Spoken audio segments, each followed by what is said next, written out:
Oke, assalamualaikum warahmatullahi wabarakatuh. Selamat datang di channel saya. Jadi di video ini sebenarnya tujuan khususnya adalah untuk mahasiswa-mahasiswa saya untuk pengerjaan tugas, kebutuhan tugas.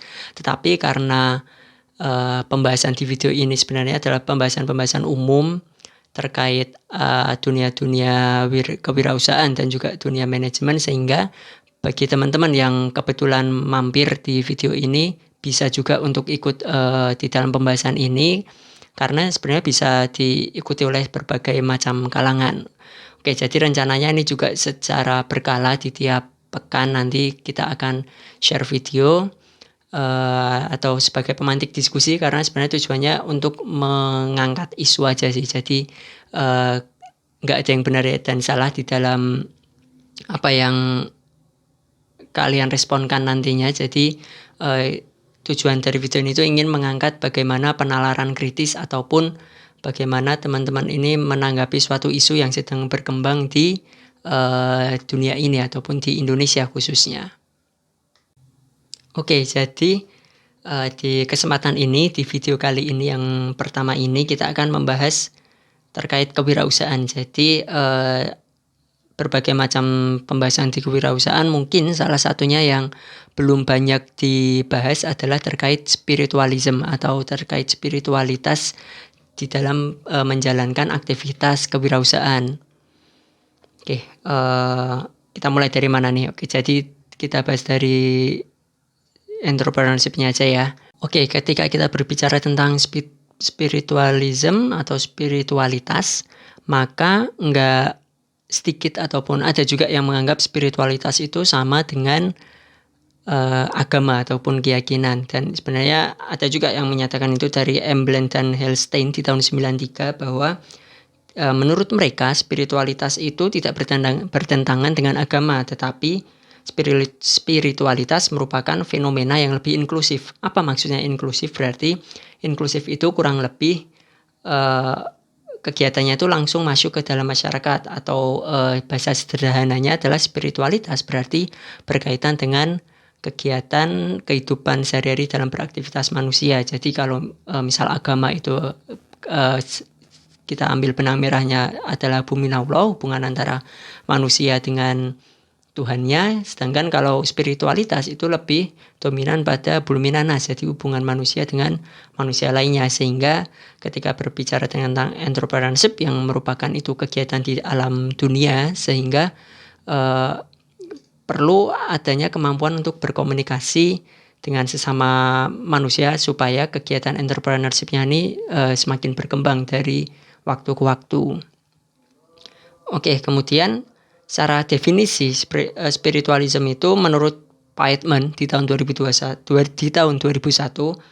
memandang bahwa spiritualitas sebagai rangkaian karakteristik motivasional serta kekuatan emosional umum yang mendorong, mengarahkan serta memilih beragam tingkah laku individu. Nah, jadi apalagi terkait entrepreneurship ini adalah sangat erat kaitannya dengan pengambilan keputusan, entah pengambilan keputusan memulai usaha ataupun keputusan bagaimana pengembangan usaha yang baik ataupun sesuai tujuannya. Sehingga dalam pengambilan keputusan tersebut ada unsur-unsur spiritualitas yang diyakini oleh para entrepreneurship, yang itu akan mencondongkan bagaimana cara mereka mengambil keputusan di dalamnya. Sehingga penting nggak sih ketika kita berbicara spiritualitas di dalam kegiatan berwirausaha?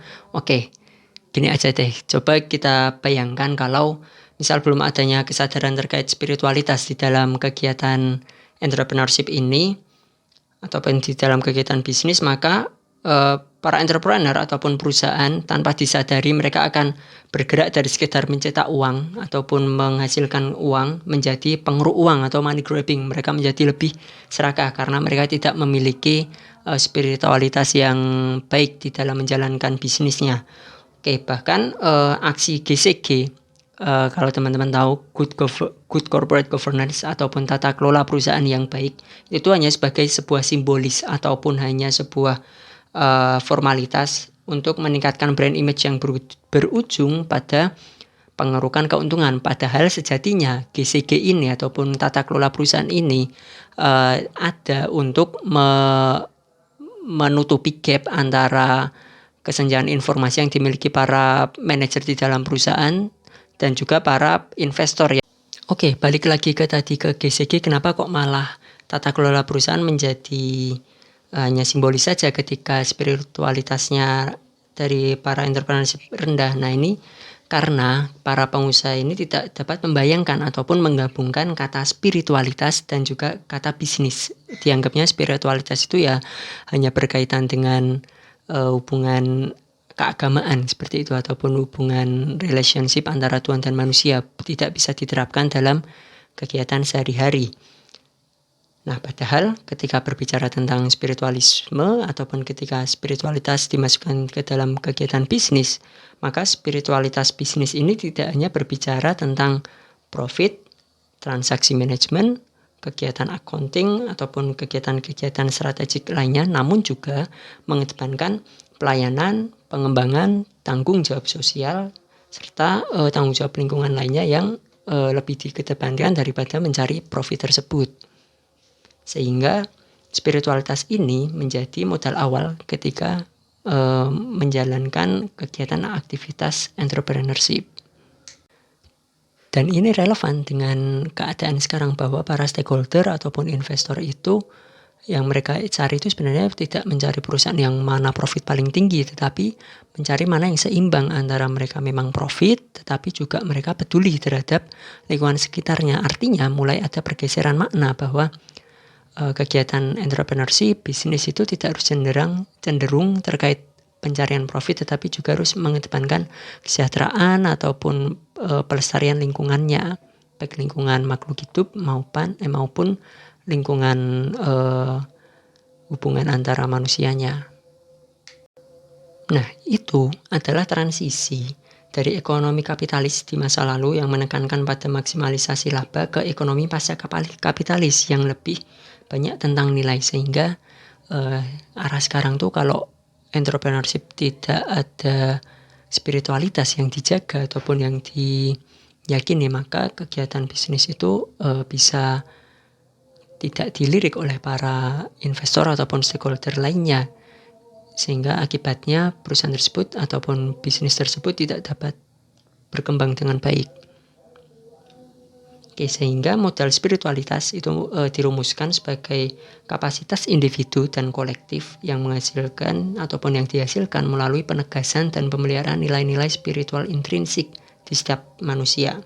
Dan ini berkembang menjadi elemen yang penting di dalam pengembangan modal spiritual di tingkat organisasi, baik organisasi entrepreneurship skala kecil maupun skala besar dalam kata arti perusahaan. Sehingga arah sekarang, apalagi entrepreneur jangan lebih mudah masuk, barriernya makin kecil.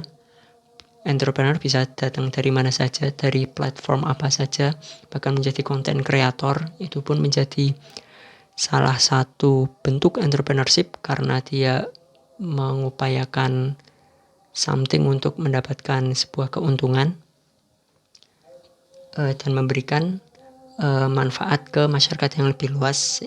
Nah, apalagi ketika kita berbicara tentang content creator bisa menjadi entrepreneurship, ini juga akan semakin dipermudah bahwa ketika menjadi content creator nampaknya kan ada algoritma yang ataupun ada pembacaan pasar dari platform tersebut terkait evaluasi bagaimana kegiatan kita atau aktivitas kita di dalam sharing ataupun posting sesuatu di dalam e-commerce maupun media sosial, sehingga bisa dilihat trafficnya, bagaimana efektivitas mana yang paling efektif dalam melakukan share promosi ataupun membagikan informasi yang lain. Nah artinya ketika menjadi content creator yang itu merupakan bagian dari entrepreneur, itu akan semakin mudah dalam artian mereka tidak perlu membaca pasar ataupun mereka bisa merumuskan yang dicari pasar ataupun masyarakat itu apa yang mereka suka, konten-konten seperti apa. Nah, ini justru kemudahan seperti ini yang kemudian ada sedikit nilai negatifnya ataupun dampak negatifnya yang mana mereka menghalalkan ataupun mengiyakan segala macam konten untuk disajikan kepada para konsumennya ataupun kepada masyarakat yang mau menonton videonya, sehingga kadang sisi spiritualitas ini dikesampingkan karena mereka mungkin belum menganggap konten kreator ini adalah bagian dari entrepreneurship, sehingga banyak bermunculan konten-konten yang kurang mendidik, yang ranahnya itu bisa saja ataupun sebenarnya belum diterima secara spiritualitas ataupun secara norma-norma di dalam masyarakat di Indonesia. Contohnya deh yang paling dekat aja, karena video ini adalah videonya masuk di YouTube. Jadi konten di YouTube nih, YouTube di zaman lalu, beberapa puluh tahun yang lalu, 10 tahun yang lalu dengan yang sekarang tentu konten-kontennya berbeda, bahwa konten yang dulu mungkin bisa dikatakan lebih inovatif ataupun emang benar-benar baru, hal yang baru yang tidak ada ciplakan dari TV misal. Nah, tetapi era berkembang sekarang yang pada dari TV masuk ke konten juga, ke konten kreator di TV digital seperti ini ataupun di konten digital seperti ini, maka mulai ada pergeseran bahwa konten-konten ini yang penting mengedepankan apa yang diinginkan masyarakat, tetapi mulai menurunkan kualitas apa yang sebenarnya dibutuhkan oleh masyarakat.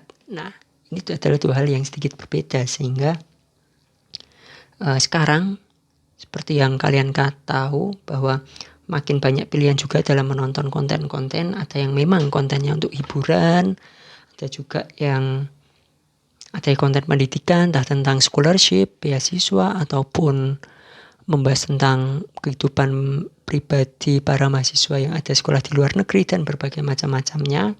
Ada juga yang bahkan dosen-dosen juga mulai masuk ke rambah ke YouTube seperti ini, membagikan tips-tips terkait skripsi dan lainnya. Nah, ini menunjukkan bahwa semuanya itu bisa menjadi entrepreneur, sehingga pertanyaannya adalah tinggal bagaimana kita memilahnya, memilah konten mana yang mau kita lihat, apakah harus seimbang atau seperti apa. Oke, jadi untuk apa yang kita diskusikan di akhir video ini adalah pertanyaan pertamanya sebenarnya, konten seperti apa yang kalian sukai untuk mengisi waktu luang kalian semua. Jadi kemudian ketika itu sudah terjawab, menurut kalian suka atau nggak suka nih dengan konten-konten yang mengedepankan kebutuhan pasar, meskipun harus menghilangkan semangat spiritualitas di dalam mengerjakan konten tersebut. Misal contoh sederhana tadi, bahwa lebih mengedepankan apa yang dicari dari viewsnya, ratingnya, dibandingkan dengan kualitas dari isi video tersebut. Sehingga apa nih, sebenarnya nggak masalah juga kalau toh nonton namanya konten yang kita cari itu hanya hiburannya, tidak melulu terkait pendidikannya ataupun nilai-nilai yang mendidik di dalam video tersebut, itu juga nggak masalah. Nah, yang ingin saya lihat adalah coba nih bagaimana tanggapan kalian terkait fenomena ini yang makin lama makin merajalela ya, terkait konten-konten yang mulai batas-batasannya mulai menipis nih, batasan-batasan sosialnya. Jadi buat yang mahasiswa saya bisa share diskusinya di dalam e-learningnya. Sedangkan bagi teman-teman yang kebetulan mampir di video ini, monggo kalau ada pandangan memperbaiki argumen-argumen di dalam video ini, ataupun ada pandangan lain terkait spiritualitas, itu perlu atau tidak dalam kaitannya hal ini adalah sebagai para content creator yang merupakan bagian para entrepreneurship. Nah, bagaimana nih pandangan Anda? Oke, seperti itu saja. Kami tunggu respon dari teman-teman sekalian, dan kita akan berjumpa lagi di video-video lainnya dengan pembahasan topik yang saya harap bisa menjadi pemantik diskusi yang menarik bagi teman-teman semua. Oke, salam jumpa. Assalamualaikum warahmatullahi wabarakatuh.